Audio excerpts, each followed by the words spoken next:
Let's start with a harsh truth. The left has lost a lot of progress in the battle for social justice. This is because our arguments around social justice have become less effective among the average voter. But this is not irreversible, and it's not because they're bad arguments. Let me walk you through it. First, we know the Republican Party is the party of fear. But this is not indiscriminate, random fear. It is a strategic attack on your state of mind based on your hierarchy of needs. Take a look at this. Trump and his right-wing media outlets have attacked these bottom two categories of needs unrelentingly. They say city streets have become too unsafe to walk. RFK says that your food and water are being poisoned. Do you remember when Trump said immigrants were coming to steal black jobs? This line of attack is not an accident. They are strategically attacking your confidence in the most essential areas. Because if they can make you feel like these needs are being threatened, if you begin to fear for your own personal sense of security, you lose your ability to access one thing that is essential for progressive policies: empathy. The cold fact is that if you can convince somebody that they have to choose between their own economic prosperity and somebody else's social prosperity, the majority of people will put their own needs first. And for tens of millions of voters, the right has won that battle for now. So for the left, we're beating our heads against the wall when we're making arguments about social justice, mental health, and identity, when the right is systematically attacking your sense of security in these two areas. Here's the thing. The more successful they are, the less effective arguments about social justice become. Because until voters feel secure at those deepest levels, they're going to have a real hard time caring about other people. Now, here's the good news. I can prove to you we don't actually have to choose between social and economic prosperity. Look no further than our own history to see the best thing we can do for marginalized communities is to deliver broad economic justice for everyone. Just look at our own history with civil rights, women's rights, voting rights, and the environment. All of these causes thrived in the United States from the 50s to the 70s. That wasn't a coincidence, because do you know what else thrived in that era?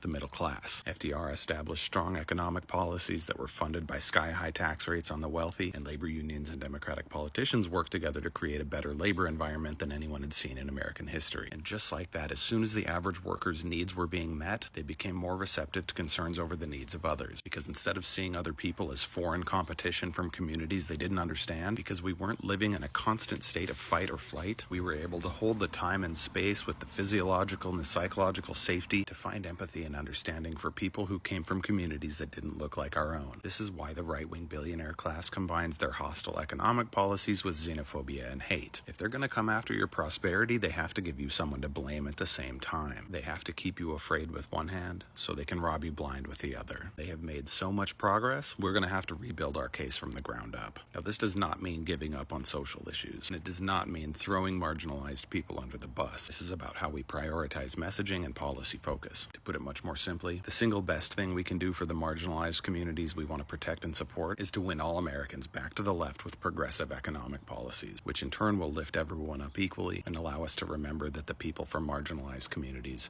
were never a threat in the first place.